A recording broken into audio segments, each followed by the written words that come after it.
So with no further ado, Seth, let's get into the meat of the questions. And I really want to open up because I imagine you guys will have questions, impromptu ones, or you've been waiting for it. I'm looking forward to getting to those too. So let's bang them out. Yeah. So I wanted to start with this was a question kind of about the logistics of the next launch. So do you envision us having a permanent launch pad for full-scale suborbital flights? And what do you see as the upper payload limits? And that question comes from William, I hope I pronounce this right, Malcolmes. I'll call him William. Okay, thank you, William. Hopefully he's on the call today as well. Yes, we are looking to do, what people saw in January was a trailer-based launch. And while we are looking to have that flexibility where we might be able to use a trailer down the road, we are working very closely with the main spaceport complex effort to develop a permanent location to launch from, not only suborbitally, but orbitally off the coast of Maine. And we've been connecting very closely with the FAA and I'm sorry, I'm just going to mute something here, and the main spaceport complex. So the short answer is yes. The long answer is we're working very, very closely, and in fact, very closely with the main spaceport complex. But I'm actually on Friday going up to the Washington County area on the coast, not too far away from where Mary Frances was, to look at some options for potential launch sites. We really want to get that secured right away and figure out where we're going to be launching from, because the process of getting permissions, not only launch site permissions, but launcher permissions, is we expect to be many months with the FAA. That was more answer than probably William was looking for. No, that's terrific.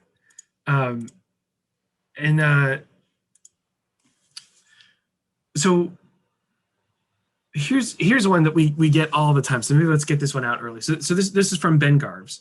He says, it would be amazing if you could expand upon by bio-derived fuel. And so I know it's proprietary. We can't say too much right now. Yep. But what can you say? Yeah. So thank you. And that is a question we get a lot, and I know I would ask the same question. So what is it? So while we can't tell you what it is, first of all, I think we can actually thank the Maine Technology Institute for helping us, helping fund the development of our proprietary fuel.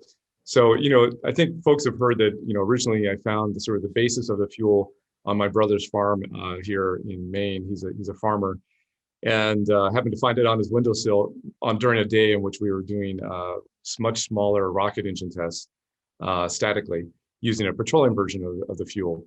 And I thought, wouldn't it be really neat if this fuel, this particular substance would work at least like 90% as well as petroleum, version. And so I think it took about 2 weeks, and we spun up a fuel grain, and were able to test it, and we found out that it worked clearly much better.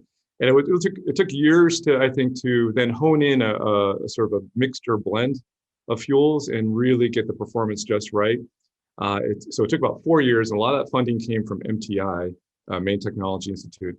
And then it took us about a year and a half. We were using different versions of our engine, but it really took us then a year and a half, and then including a NASA grant, to hone in the engine to appropriately combust that fuel. So it's one thing to get a fuel combust well. It's one thing to get it to combust very well and meet the performance objectives you need to launch something to space, and to have an engine that's combusts stably. So it took us a year and a half to do that. And then it took us 9 months to build Stardust and launch it. So I think it's kind of neat that it took us 4 years to the fuel, year and a half to get the engine just right, and only less than a year to do the rest of it. So the fuel itself is a solid fuel.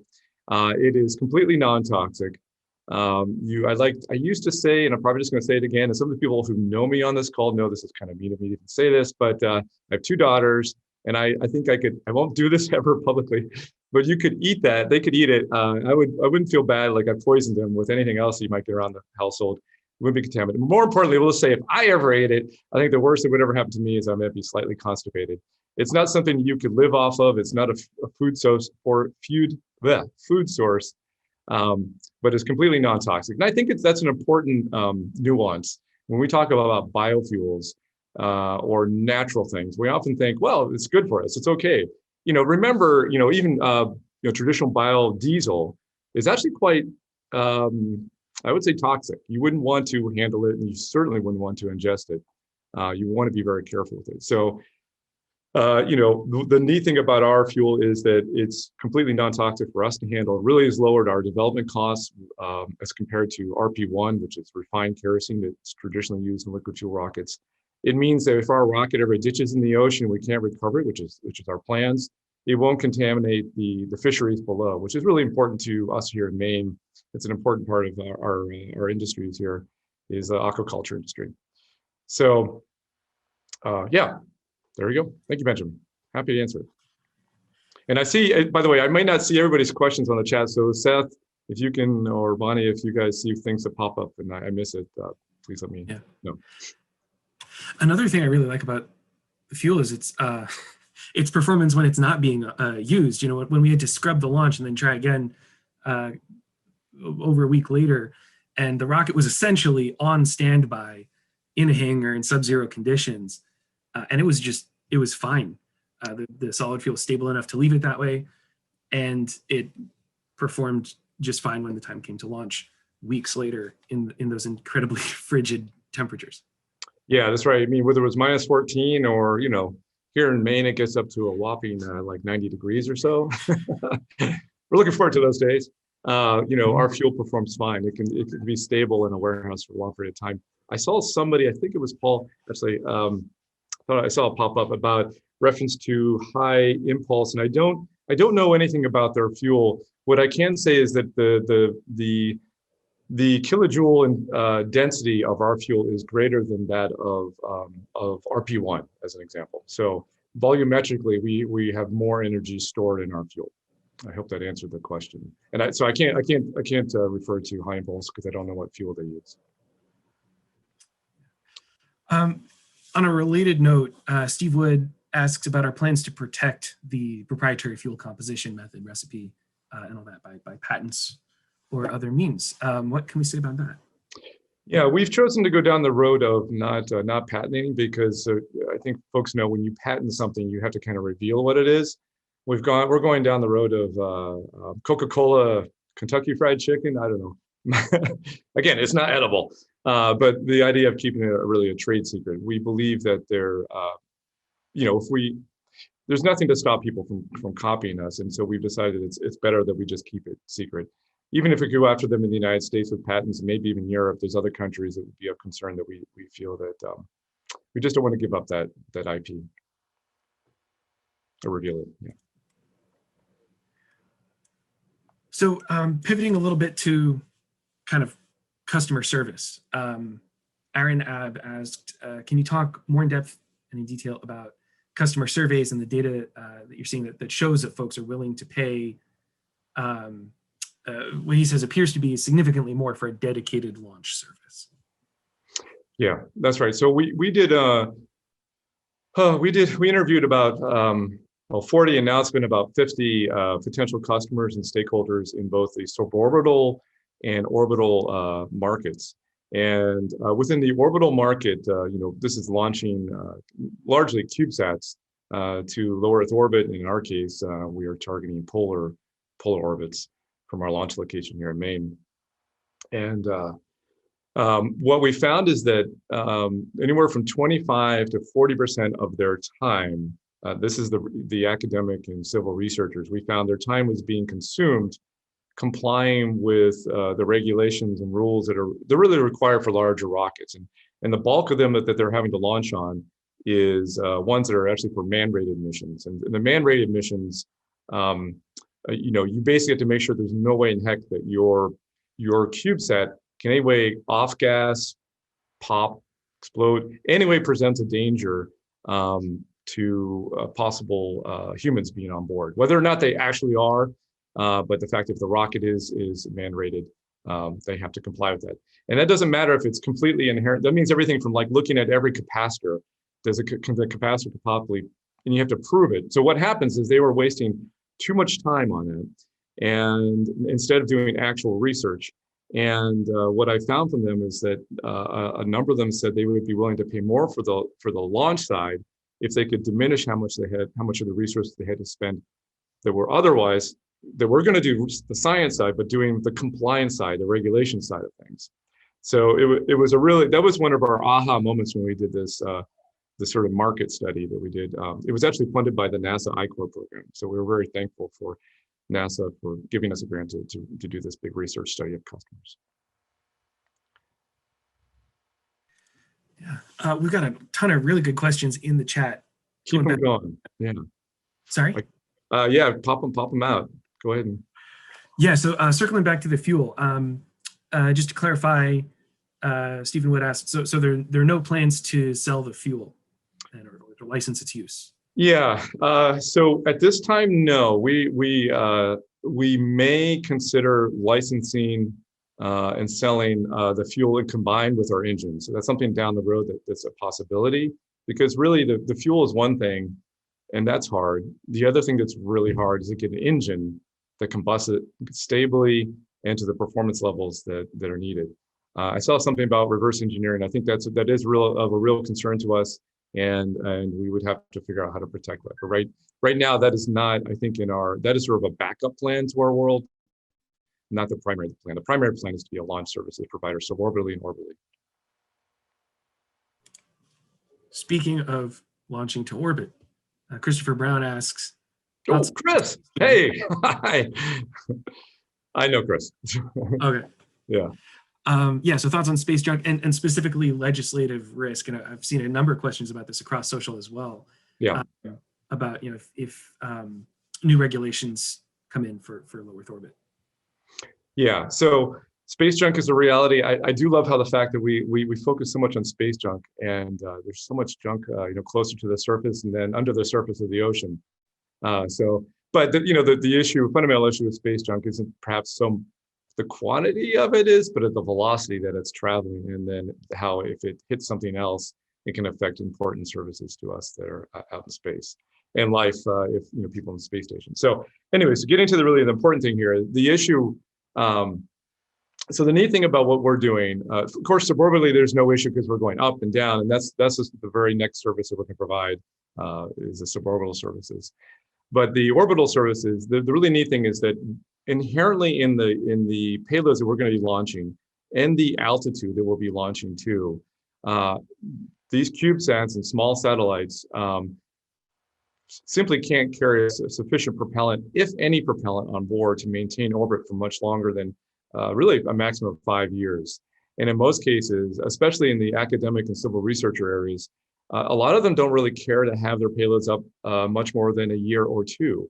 And so they'll be put at a lower orbit, which actually is cheaper for us to implement. And then they inherently burn up in the atmosphere. So it's now Chris, I happen to know, is very familiar and works in the renewable energy industry. And if we're all familiar with solar panels, the downside with solar panels is they last so daggone long. You can't, you don't have people coming back to you to buy more anytime shortly, unless it's to expand a system. The beauty of CubeSats is that whether it's researchers or people putting up constellations or there's new technologies they want to insert there, these satellites will be coming down and burning up in the atmosphere at a regular basis, and they'll be looking to replenish them on a regular basis. So we're really looking forward to that, being a constant launch provider for folks as they're replenishing their constellations or experiments, or simply updating the technology they have up in space.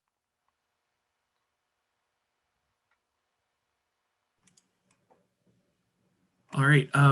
Another question, and I'll preface this with, I don't know how detailed we can get in the answer, but what kind of monitoring and control software is being used in pre-launch and launch to monitor telemetry from the rocket, and how much of that did we set up in-house versus source externally? Yeah, so we're working with we're going to be doing as much as possible autonomously. And we are working with a company out of Germany to potentially source some of the ground station gear, and also a couple of companies in the US for the antennas and the radios. So we're also working with NASA closely there's some technologies there that we're looking to license. I can't get into the details of that right now, but we are looking to not reinvent the wheel, but as much as possible, take stuff that's off the shelf. Other people who've had, years and years of time and effort to kind of work out the wrinkles to develop that telemetry and communications network and hardware. So we are working on that. When we did the limestone main launch, it was crude. It was crude. The telemetry system was very crude. It worked for the mile and a half distance that we had approximately. But we're going up hundreds of kilometers now. Not to mix up my units, but so we're having to go to much more professional grade ground and telemetry station. So we are planning to have not only the ground station at our mission control, but also some ones that are downrange down the coast of Maine as well. That'll be in support of our launches. And thank you, Alessio DeFazio, for that question. Thank you. Thank you. Roger Austin asked, and I almost brought this up, but thanks, Roger. So you mentioned launching off the coast of Maine. Does that mean launching from a pad surrounded by water, or laying near the coast, or both? Yeah, we're looking at a lot of different options. So we recently found out from the FAA that we don't necessarily need a 1.5 mile radius for our safety zone, but under certain conditions, we can bring that in. We just have to work closely with the FAA to determine what that is. So that gives us a lot more flexibility, and that's part of what I'm going to be doing on Friday when I go up to Washington County, is to kind of evaluate some of these potential locations. I expect I'm going to be looking taking a lot of trips up there in the next couple of months.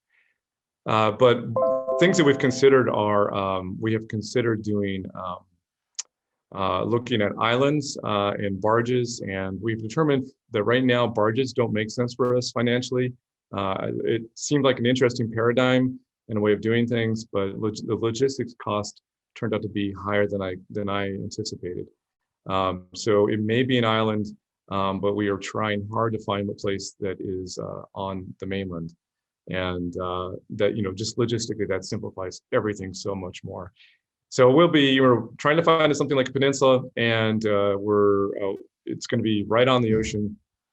And, there's not to be any homes downrange of us or businesses. So that's part of the appeal of Maine, is that we can launch due south over the ocean, and there are no homes, there are no houses. And while we will have to work with the U.S. Coast Guard and clear marine traffic, a lot of those challenges that other launch sites might have, we won't have. Additionally, we believe that will, in initial conversations with insurers, that will lower our insurance costs for launch as well, because of the possible incidents of flying over people is greatly reduced. Yeah, that was one of the first things you ever told me that really got my attention, is that launch insurance actually makes up a pretty big part of launch costs. Yep. It can be up to 20-25%. I think it all depends on how many other people blow up the rockets. So, and how many instances there are, and it changes the insurance rate. So we're lucky that it'll be less inherently for everybody, and lesser yet for us. Joseph Bieberstein asks about the engine's ISP, or what? Let me broaden that out and say, what other specs can you mention? Yeah, so the ISP,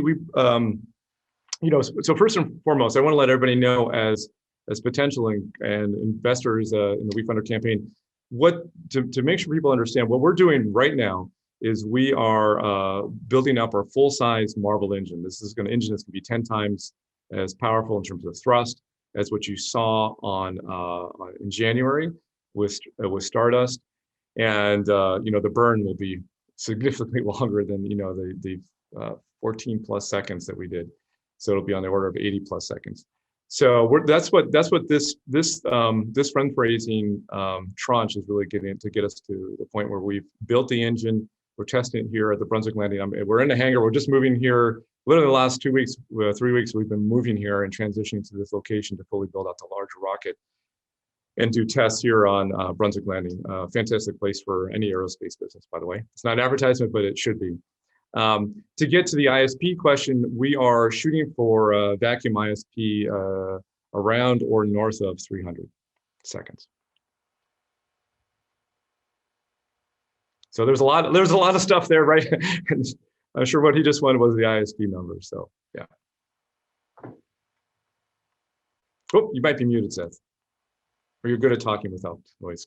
Sorry, I got so excited. Yes. So kind of tying into what you said before. So right now we're trying to raise just over $1 million. And so if funding is achieved, what are the next obstacles, technology, policy, financial, and specifically, what keeps you up at night? That's from John Rockwell. Everything. Yeah. Yeah, and I, if anybody knows me personally, they know I am up a lot at night, frequently at 3 a.m., which I don't recommend to anybody. But so I'm often working from 3 a.m. I know Judy knows this because when I'm talking to her, sending messages, sometimes it's 3 a.m. my time, but it's well into her day, South African time. So what keeps me up at night? So I think, figuring out the launch location is a part of it. That's really important. Getting all the FAA approvals, not only for the launch site, but for us as a launch provider is important. Funding keeps me up at night. I've put a lot of my own personal resources into this. MTI's put a lot of resources. We've done a lot of grants and have taken out loans to get us to where we are today. So funding is a big part of that. And I have to say that the people side of things, I feel like that there's something close to a miracle that's been happening the last few weeks. It's sort of the people we really needed to find for our team have been just, I'm not going to give myself any credit because they've just kind of landed in our laps. And so a lot of the right people have just come here and come to us and have been really flexible and willing to work with us. So I feel super fortunate on the people front. And it's not hard to be really passionate and dedicated when it comes to pushing humanity's outreach to space and appealing to one's curiosity. So what we're doing here is, I gotta say, the cool factor brings in the right people. And the last part of John's question, which we get an awful lot, is what are the odds of an open house at some point? I think we should think about that. And folks who know about, I forget what perk level it was, but if you hit a certain perk level, I think it might have been 16,207. I think that was the one where you can be invited to one of our engine tests here at Brunswick Landing. An open house is a good idea. Let's, Bonnie, if I know you're on the call, if you could just take note of that, please. Let's think about that. I love planning a party. Yeah. Okay. Next one. Yeah. So this one kind of ties into the Down East launch site, and I know there's a lot up in the air there, but just we can confirm that there will be a public viewing area. Yeah. Bruce Haberlin. So if you look at Seth's background, that is literally a starscape off the coast of Maine. So this is, now of course my eyes are no way that good, and of course that's a camera doing ability to have a long picture time. But this is the beauty of Maine. We can see the stars still in Maine. Not necessarily not so well in Brunswick, but the Down East area where I grew up, and of course limestone. I've never seen such stars of such clarity as I did the nights we were out there.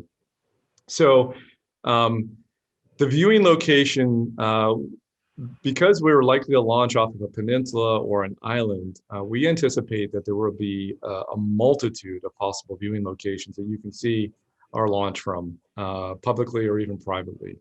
Fortunately, our rockets are quite small and in respect to other companies, and so it will not be intrusive, but you'll be able to see it. So I think it's going to be an amazing site, and I can say that thinking back to myself is when I was a boy growing up in Orland and Bucksport, Maine. imagining that there were launches, even within a few hours, or I might possibly see if I could, hoof it down to Deer Isle and maybe look from there off into the Atlantic Ocean, I think would have really excited me even more about the sciences, about space exploration, and the curiosity of the universe. So I'm really looking forward to sort of influencing not only what we do on a global level, but here locally in Maine, in shaping young kids' minds and what is possible for them. Yeah. We got a question from Mark Babasi, who's asking if you could speak a little bit more to the commercial demand for these launch vehicles. So I take that to mean Starless Rogue and then Red Dwarf. Hello, Mark. Hey, I don't know if he's on the call, but I know Mark very well as well. So thank you, Mark. Yeah, so the demand for launching nanosatellites or CubeSats into space is predicted according to a Frost and Sullivan report that came out about 2 years ago. It's predicted to be $69 billion over the next 10 years. Actually, probably at this point, that needs to be revised because that was a 2-year-old report. But in which case, it's very large market. It's a very significant part. And there was an additional study that was performed and paid for by the Main Space Grant Consortium to see which orbits these tiny satellites were looking to be launched into. And what that study found out was just over 50% of those launches, the CubeSats wanted to be put into what's called a polar orbit, which is what we're going to be doing from here in Maine. And so that's an incredible opportunity for us at this launch site location here in Maine. So, we certainly have this, theoretical addressable market of, half of $69 billion. In no way do I expect that we'll, even have, double-digit percentages ownership of the market. I would love if that was the case. It'd be a lot of launches, but I think we're going to be able to really provide a unique service. And just a reminder is that the only places you can launch into polar orbit today in the United States is from Vandenberg, which is a military base in California. Very expensive to launch from, just operationally. The expense to the launch provider, us, and then Alaska, which another beautiful state, but logistically very expensive to launch from. So Maine would be the only place on the eastern seaboard where we could easily access put satellites into polar orbit. So it's an incredible opportunity. And it means that civil researchers, not only across the United States, but those that have had to travel to dusty old deserts to do their launches, whether suborbitally or orbitally, can now, especially if they're on the eastern side of the country, can just travel up I-95 or heck, fly a plane to Bar Harbor and get off there and travel an hour or so to get to our launch site location. So I think it's an incredible opportunity, and and Maine's just happens to be a beautiful place to be. Some people think it's beautiful during the winter. I think it's a little rough. And but we're going to be launching generally spring through the fall time, which is all gorgeous times of the year to be here in Maine. That is a wonderful tie-in to a question from Christian Bradley Hubbs, who asks basically about our niche. How does bluShift intend to fit into the potential space launch industry here in Maine, and what would our relationship be with other local companies? Sure. I mean, we want to be the launch provider. On the launch provider that's dedicated primarily to civil and academic researchers, but we're going to be pushing into the commercial payload sector within a year or two after our initial launches for both suborbital and orbital launches. While our customer base is global, we are looking to support science and scientific research here in Maine. We are also in communications with a number of manufacturers here in Maine that work in the aerospace industry that are helping us with. I was actually just in a very long conversation yesterday with a gentleman that works in a textile industry that can provide us some heat protection products for our rockets. So we're very excited, and Maine is probably not well known to be dominant or strong in the aerospace industry, and we're certainly hoping to change that paradigm. But there are a lot of potential partners here already in Maine that we're hoping to communicate with and to hopefully become suppliers to us. Yeah, it's something like over 50 aerospace companies, right? Yes, they work in the aerospace industry, right? Yeah. Now, pivoting a little to focus on like the crowdfunding side of things, Betta Stoddard asks, how is the WeFunder campaign going? Yeah, thank you, Betta.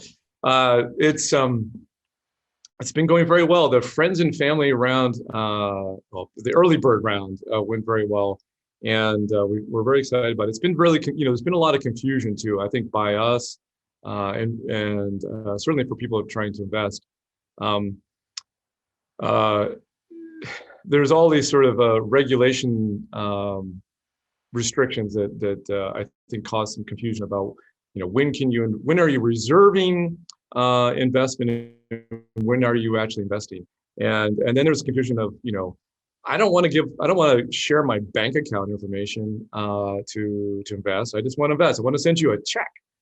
And thanks to Wayne, I won't say his last name, but he was definitely getting very frustrated with. He wanted to invest, and he just wanted to send a check, and he was told he could send a check. Well, we just found out. Actually, I just found out this morning that people can now send in a check, and I think that was a hidden option. That was intentionally hidden, but I think just obtusely not obvious in how you do that. So we're going to probably be putting that on the Q&A section of our WeFunder campaign. And we apologize for some of the challenges. It's been challenging for us, and I know it's been more frustrating and challenging for investors. But now, our minimum goal is 500,000. So basically at 500,000, that's when the first tranche of money is being given to us. Right now, any investment that folks have done will be returned to you if we don't actually reach the $500,000 level. It has to be $500,000 of people actually investing, not reserving, but investing. And so once we've reached that minimum, that first tranche of money will be sent our way. And we're not stopping right now. We're continuing our design work. We're probably very close to buying some of the initial materials and sending out stuff to be machined for the larger Marvel engine. But we are shooting for we're shooting for raising up to 1.07 million by the end of this campaign.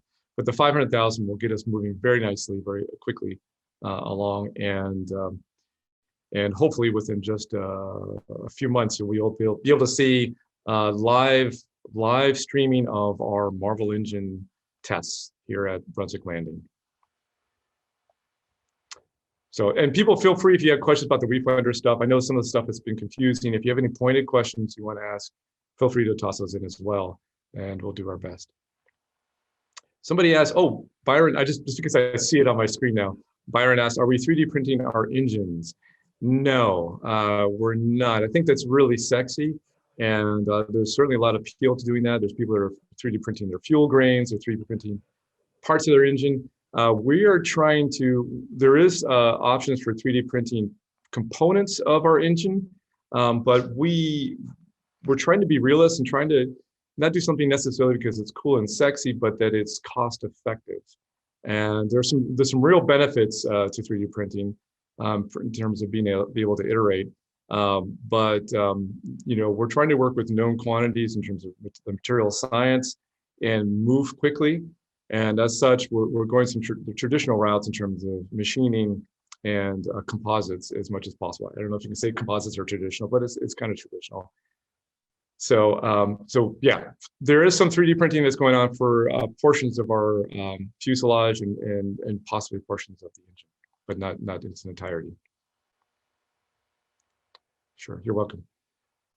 I'll let you, Greg, hey. Greg, so I'm going to answer his questions because Greg was on our team in early days back when we started off in Massachusetts and had to move to Maine. Well, I shouldn't say had to move. We had the delight to move back to my home state. What support do we need from other funds? I'm sorry, Seth. I just saw this and I saw Greg's name, and it's really nice to see. He's an investor of ours and former team member. Do we need other, what support do we need other than funds? Do we need to find suppliers of certain materials or connections to people in some industries? Yes, and yes. And so far we've been fortunate that, the composites industry is very strong here in Maine. We have some very talented individuals right here on Brunswick Landing and very close to us that have been providing us support with the composite side of things. And certainly that's been a challenge. And then, the heat protection stuff is challenging as well. But again, Maine actually has a number of companies that work in that space that have been helpful to us so far, and we expect to be much more helpful shortly. There are likely to be other suppliers that we need down the road, but so far that's not been, what we've needed so far has not been a hindrance to our development. I suspect where we're going to have issues is going to be some of the heat protection that we need to do for long intensity burns in the composites area. But again, I think we have the right resources here in Maine to go to. Not that we should, but Greg, stay tuned. And if you're willing to kind of give us tips, or anybody else is on suppliers that might be useful that I'm not even thinking of, or none of us on our team are aware of that we should be, our ears are open. I hardly claim to know everything, and I know very little. And especially for any of you investors who already work in the aerospace industry, just because you might have a suggestion, you might think, well, those guys probably already know that. There's no harm in letting us know or suggesting something to us. No feelings hurt. We try to be pretty modest in what we are capable of, and even though we're very excited about what we're going to be able to do, no suggestion is too much or too little to send our way. Speaking of suggestions and composites, I guess a metal alloy, technically a composite. Pedro Vasquez asked, some of my students have received nitinol samples and are having a great time with it. In terms of materials for future bluShift vehicles, any plans to use nitinol? Yes. Next question. Yes. Moving on. Jeff Daly asks about reusability. Our first stage is going to consistently be parachute recovered. And will you be throttling the engines during launches? Yes. Yes, we will be. We will be throttling, and we will be doing recovery. Our full intent is to recover from the ocean, both the payload section and the Marvel engine, and reuse it as much as possible. There'll be some reconditioning we have to do each time, but it's minimal. Yes, that's an important part of sort of the finances. It makes the business case is okay when you dispose of the rocket every time. It's not environmentally particularly smart at all, but financially, if we can recover even 2/3 of our rockets, or the engines at least, it becomes much. I should say not only engines, because there's some really expensive electronics that have to go up in the payload area. It really helps out a lot. So yes. Recovery is a very important part. And I should mention that, in my forecast for what we're going to be doing, I assume we're going to lose like 1/3 of our rockets. Something's going to go wrong. Hopefully it's not super tragic, but something, just a fundamental failure. Maybe it's something, blows up in the pad. Explosions are a little harder to do when it comes to a hybrid rocket. Still feasible, more because of the pressurized oxidizer. Our fuel is very hard to explode. It has a 0 TNT rating, so it's quite safe in that fashion. But things can still go wrong, and we could, even though with recovery, we intend to capture in the ocean. It's possible we lose track of it, or it sinks and something happened to it when it hit the surface of the ocean. Anyway, so the point is, I anticipate losing up to 1/3 of the rockets. And our business being robust enough to certainly deal with that with no problem. Yeah, and throttling the engines during launch is that's actually going to be key to attitude control, right? Differentially throttling engines within a cluster. Yeah, that for the Red Dwarf, that's the case. In the case of Starless Rogue, it'll be a singular Marvel engine, but we will have the capability and likely be doing thrust throttling to optimize our altitude. Yeah. I like this one from Chuck Vukarich. Who do you see as your main competitors? Yeah, so it depends on the which launch services we're talking about. So suborbitally, our main competitors are Blue Origin and Up Aerospace, sending civil and academic research payloads up into space. two really interesting companies, of course, and I think most people are familiar with Blue Origin. Blue Origin, as I think folks know, are targeting sending not actually payloads so much into space, but people is their main business. And my understanding, I might be misspeaking, but I think their main intention is to, or what they're doing right now is working to the point where they can make their launches man-rated and for commercial viability and for safety reasons. So that's that. And then on the orbital side of things, Rocket Lab is certainly a big competitor in our space. Their payload area is, I think, on the order of 5 times as large as ours. So I'd like to say that they're sort of in the bus categories to space, and we're more the Uber or taxi to space, where we'll have 1 or 2 or 3 main CubeSat payloads, where they're carrying a whole slew of them, or a very large microsatellite. I shouldn't say very large, but a larger larger than we would ever carry microsatellite. So right now, I don't think anybody is providing what I would consider truly dedicated launch services for CubeSats. Right? They are always doing a massive rideshare where they're having to fly with many other customers at once. And many times that's totally fine. They just want to get to space. They don't care how they do it. But a lot of times we've heard that our potential customers are very frustrated by delays or having to wait or long lists or queues. Many of them having to wait 1, 2, 3, or Judy recently shared with me, I won't say which company, they've been waiting 4 years to launch to space and still haven't yet. And we're looking to provide very inexpensive options to I shouldn't say expensive, but high cadence launch options at a very small level, as opposed to medium-sized launches or large launches where you have to really collect a lot of little payloads or a lot of big payloads to be even financially viable. We can be financially viable with 1, 2, or 3 payloads. Hope that answers. Oh, so Rocket Lab, Virgin Orbit, of course, is another one. There's Astra, of course. The funny thing about that is I think we've actually, fantastic company too, really cool stuff that they're doing, and they're launching from Alaska currently. And, their payload bay is much larger than ours as well. So it's still really not a dedicated launch services. And, all these companies for the most part, actually not Virgin, but actually Virgin 2 with the Virgin Orbit, but they're all using RP1. They're using kerosene, which is fine. That's the known product. It works. It does its job. The performance you can get from engines around that are good, but it's still, it's not a super earth-friendly product, fuel. So it was probably not quite the answers you wanted, and I probably tangented too much, but happy to answer more questions in that realm. Or any other questions? Go ahead, Seth.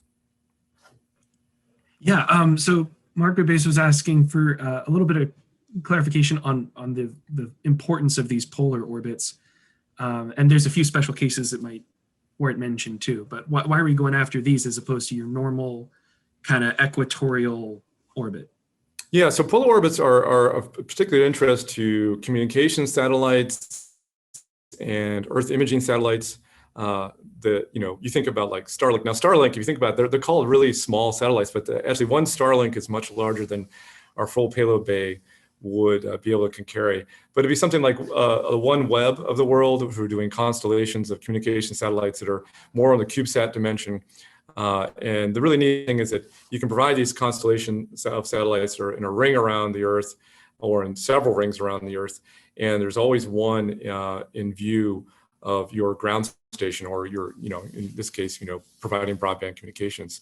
So yeah, it's I think the expectation on a market side is communications will be the dominant part of the low Earth orbit and polar orbits, as well as Earth imaging. Whether you want detailed images of the entire Earth once a year, once a day, or weather information. There's a company called Planet who's very, very big in this industry. There's a number of possibilities here. And the nice thing is that you can do a polar orbit in such a way that you're just slightly off of due south, and you're able to maintain. You're sort of geo-locked, where your satellites are always maintaining position. For example, always going over the eastern seaboard of the U.S., always providing either imaging or communications or what other sort of services you want to do. And of course, there's a on the civil and academic research front, where is our initial market, people are planning to do stuff looking out into space. It's not just earthbound. And then there's a whole host of people that, again, they don't care where they get launched, they just want to get launched into space to do technology tests or technology readiness level improvements, or are looking to do prototypes before they incorporate it into a larger product of theirs. So I hope that answers some of the market questions. Other questions? This is from Stephen Wood, pursuant to the potential competition question, I think. Are you watching developments with Link Space? No, not yet. Let's take note of that. Let's take note of it. I'll look. Yeah, thank you, Stephen.